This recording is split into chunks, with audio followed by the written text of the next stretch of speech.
have a story and I will have my last story. I'll skip everything else. And this is my favorite story from the campus of Harvard University, and many of you would know it, so please bear with me. The story goes that, and it has relevance for the points that I have made. The story goes there was a professor at Harvard University who asked the following question, that how would you measure the height of this building using a barometer? And you know what a barometer is. It's a column of mercury which is calibrated in inches, and the right answer is that you go to the top of the building, take the reading, you go to the bottom of the building, take the reading. The difference in the column of mercury gives you the height of the building. You can calculate from the difference in atmospheric pressure. But the student, physics student who wrote the exam said, sir, what I would do is I'd go to the top of the building, tie the barometer to a string, lower the string like that, then pull up the string and measure the string. And that would give me the height of the building. Perfectly legitimate way of measuring the height of the building using a barometer, but the professor was not amused. He failed him and said, please come and see me in my office. So the student dutifully goes and meets the professor, and the professor says, I can't believe it, 3 months of my teaching and this is the answer you give me. You must be surely joking, you give me the right answer, I'll let you go. He said, I repeat, the question is, how would you measure the height of this building using a barometer? The student said, sir, what I would do is I'd go to the top of the building, throw the barometer down, measure the time taken by the sound of breaking glass. I know the velocity of sound. From there, I'll figure out the height of the building.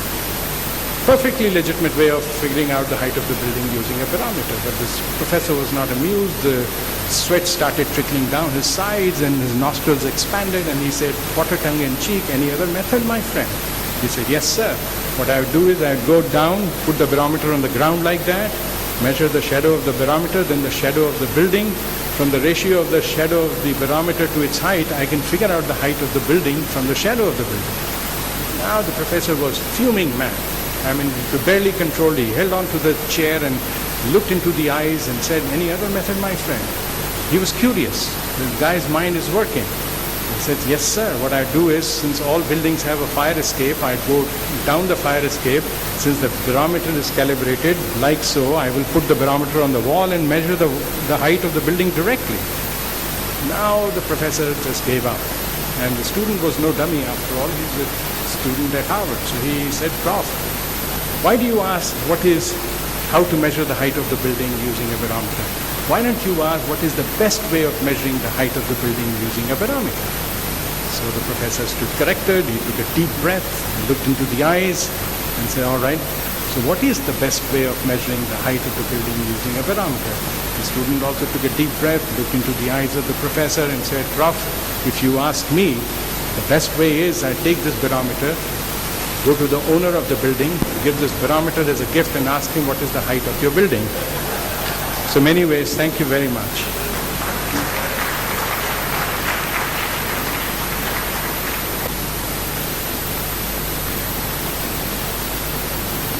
Thank you, Professor Trivedi, for a very informative and educated presentation.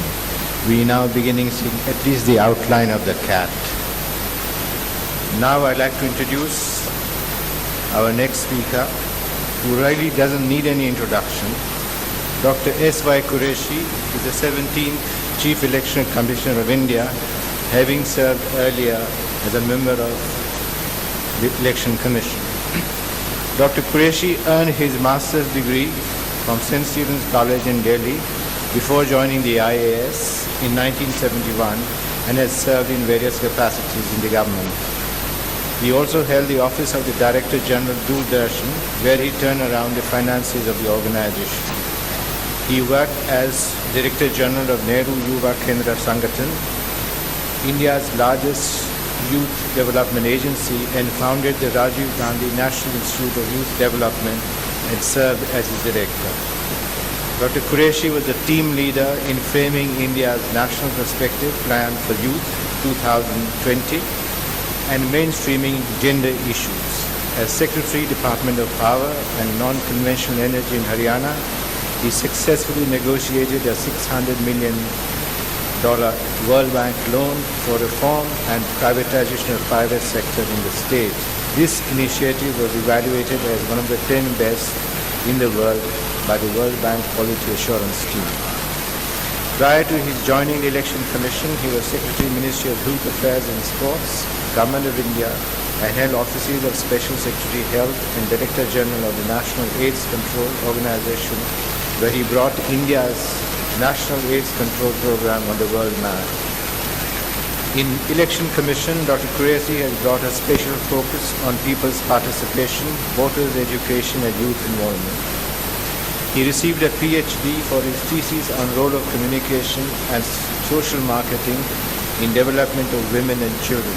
He is known for his special contributions in social sector reforms covering health, education, population, drug abuse, and civil society action at national and international level.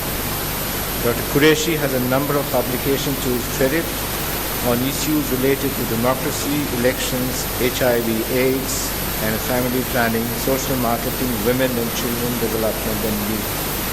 His book, Social Marketing for Social Change, has broken new ground in the field of development of communication. He is a recipient of several national and international awards. Dr. Qureshi, please.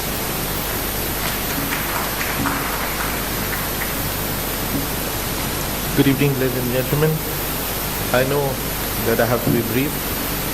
Unfortunately, I do not have any colorful multimedia presentation, but I will remind you of a statement which my friend made, that sometimes your performance is evaluated by the glossiness of your presentation.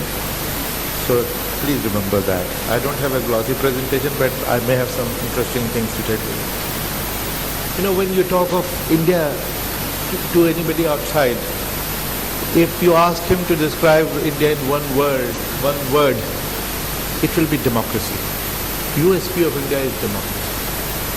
And everybody knows that we are the largest democracy, but some people say one of the largest democracies, which of course is a wrong statement. But the sheer size of our democracy in itself can be very interesting and mind-boggling.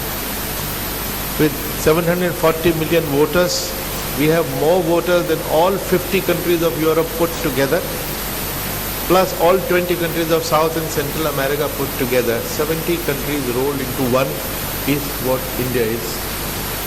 And the diversity of these 70 countries, the complexity of these 70 countries rolled into one is what India is.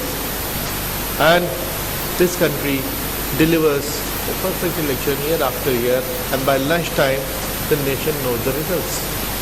It's no less than a miracle. And people wonder, every week there is a foreign delegation coming to India wanting to know how we are achieving it. There are 7 sources of our the power of the Election Commission, or the effectiveness of the Election Commission. The Constitution itself, which visualizes this institution as ferociously independent. And in fact, interestingly, the Constitution came into force on 26th of January 1950, but the Election Commission of India was created 2 months before that, and Election Commission of India was actually born a day before India was born as democracy. That was the emphasis Constitution framers wanted to give to this institution. Then the Parliament passed various acts giving the Commission more power. Then the judiciary, particularly Supreme Court, has been our guardian angel. Any attempt by the government to encroach on the autonomy of the Election Commission has been rebuffed. In fact, many more powers have come to us through the judgments of the Supreme Court. Then the 4th source of our power is, surprisingly for many people, political parties, politicians, the much maligned politicians. We have something called Model Code of Conduct, which has better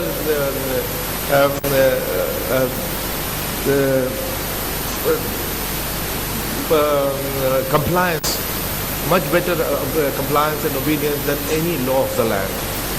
That is the beauty, and this Model Code of Conduct is the creation of political parties, politicians themselves. When we give a notice for a violation to the highest in the land, that there is a complaint that you violated this code of the election, please reply by 5 p.m. tomorrow. The reply, sure enough, comes by 4 p.m. the next day. such is the fear of the model code of conduct. There is no punishment. Just the fact that there is a notice issued, the fact that the election commission will reprimand, that itself is a great deterrent, and there is compliance, and this is a great instrument, creation of political parties. Another notorious class is bureaucracy, whom you all contemporarily call the Babu. You may be surprised to know that India is one of the fewest, probably the only country where the entire election is conducted by bureaucracy. Entire election. And same bureaucracy, when it comes under the election commission, delivers very efficiently, zero error. In the private sector, you know how last mile is difficult to achieve. But here, for us, has to be the last mile, last inch. You are happy with if you capture 5% of the market share or 10%. Here, for us, has to be 100% to the last booth on the China border, to the last booth closer to Indonesia than to the Indian mainland. We have to be everywhere. And without any error, zero error, we have to deliver first-rate election. And bureaucracy does it all the time. But घर की मुर्गी दाल बराबर, bureaucracy is treated with contempt. There was a time when the outsiders, experts would be brought in literally at the level of joint secretary. Then they will insist they will only come at the level of additional secretary. Then they come at secretary. Now they come at the level of cabinet minister. You won't give power to your bureaucrat selected through a natural competition where 1 million people compete for 100 seats, but you trust somebody from outside that he will bring wisdom when you have not even tried the defeat. You have very eminent people, brilliant people who have done wonders, but you have given them a tenure of 20 years and 30 years. They never retire till the age of 80, 85. Here, for a bureaucrat to even survive for 2 years or 3 years is a great achievement. Because they do not give them the conditions. But same bureaucracy, when it comes under election commission, if they are able to deliver, that is something which we need to consider. I remember after the last general election, and what is the magnitude? This is the biggest human management event of the world. 11 million people conduct the election for us. 1.2 million electronic voting machines. About 834,000 polling stations, and all have to be prepared logistically. And every polling station, if I ask you, you have all voted. If you try and imagine how many things will be there in the polling station, you will remember probably a table and 2 chairs and this, that, light and bulb. There are 123 items of inventory of a polling station, and we have to take care that each one is present. With that kind of a detail, bureaucracy can deliver and has been delivering. Then the media. Media is the watchdog of democracy. Media is a watchdog on us, but it is also our eyes and ears. We try to see what's happening on the ground, what are the malpractices, violations of the model code of conduct. And we also get media to read whatever we see through the eyes of a TV channel or in print. We have given instructions to our officers that they have to act on it. No formal order will be coming from election commission. No formal inquiry will be ordered. If you see something on the media, that is a complaint for you to start working on. And very important cases, if I were to name them, you will recall them, have happened only because something was noticed on the media. And of course the people of India who are smarter than anybody can imagine. When India was made a democracy in 1950, there was 84% illiteracy. There was enormous poverty. India was caste-ridden. And the Western countries were really laughing up their sleeve. They said, look at this country, mad country. What have they done? What kind of an adventure? They think they can manage democracy with this illiteracy. But all of them were proved wrong.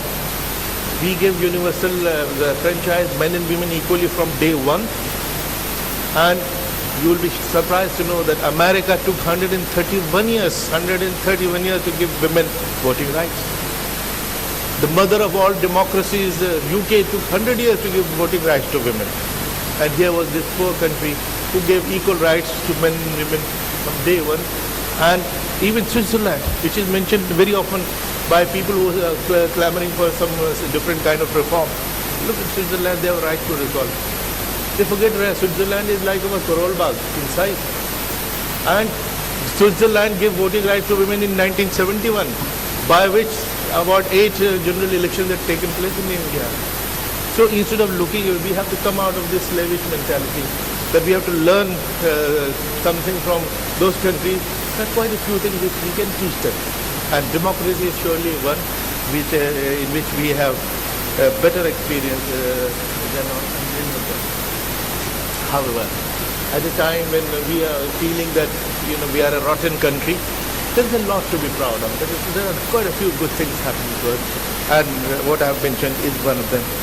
But at the same time, when the rest of the world, our counterparts from other countries ask us the secret of our success, but they also ask us a very embarrassing question. The number of criminals in our parliament and legislature, the number which is increasing. We really have to lower our eyes in embarrassment. That is a reform which they have been demanding.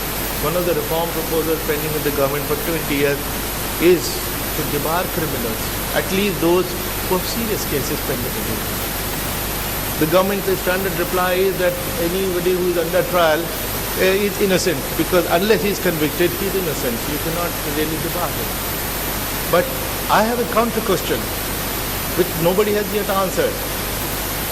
I say that in the Indian jails today we have 4 lakh prisoners, 4 lakhs, out of which 2,68,000 are under trial, which means they have not been convicted, which means they are innocent. But you have taken away 4 of their fundamental rights: right to liberty, right to freedom of movement, freedom of occupation, and the 4th right, recently mentioned in the Supreme Court judgment, right to dignity. You have taken away 4 fundamental rights. Then on top of that, the right to vote. But right to contest, which is not even a fundamental right, you want to guarantee by not accepting our reform. We said, all right, they may be politically